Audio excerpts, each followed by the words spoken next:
I was in real estate in Melbourne for 15 years roughly. I moved back into the border region about 2 years ago. Being where I love and doing what I love sort of made sense. For me, real estate doesn't get boring. It's not one of those industries that is limited by any means. You sort of set your own goals and set your own path. Yeah, if you love what you do, it's hardly a job. Yeah, approaching a new client is really no different to approaching someone that you want to have a friendship with. Every new client has a different expectation, a different sort of skill set or knowledge of the real estate industry.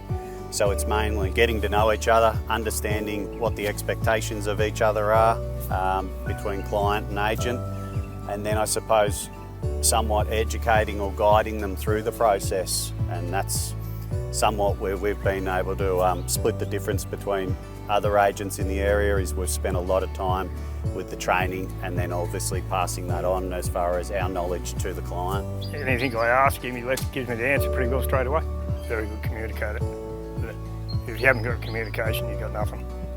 But it's all about the communications. It helps us get bills, it helps him sell his land, and you're not pulling against each other.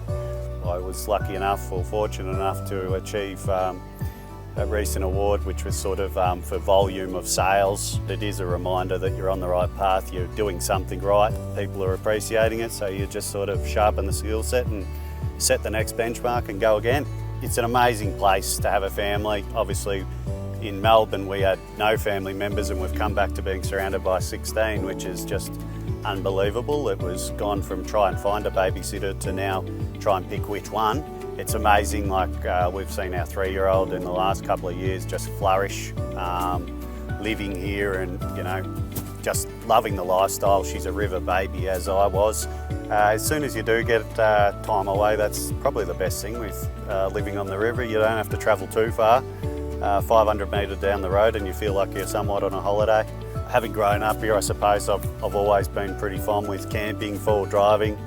I've got a dirt bike that I'm flat out holding on to on the occasion. There's really no hobby that I don't have that isn't within 5 minutes drive of home, so it's perfect like that. I don't have any problem with filling in time in the area, that's for sure. If I'm not in a suit, I'm generally doing something else in the community. Especially helps me with selling, I suppose. It's somewhat of a point of difference, is that I don't actually know about it, I live it. So you can really sell that passion to a buyer. I wouldn't even nearly classify it as a sell. If you're genuinely passionate about someone or something, it's very easy for a buyer or another individual to share your passion pretty quickly, and with that they come along for the ride. Before you know it, they're a ratepayer in Tocumwal, Cobram or Barooga or somewhere surrounds. I think they sort of see how much you love it and they want to be a part of it.